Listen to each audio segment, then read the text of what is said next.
ni ku mutima wanjye ukwifuza, oya sinataha amaramasa.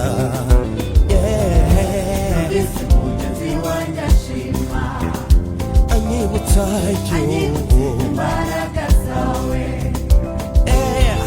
kandi mwenye mfite icyo cyifuzo, oya sinataha amaramasa. Nk'uko imbaraga zirahagira,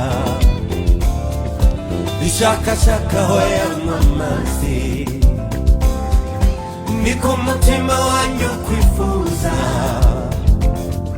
oya sinataha amaramasa.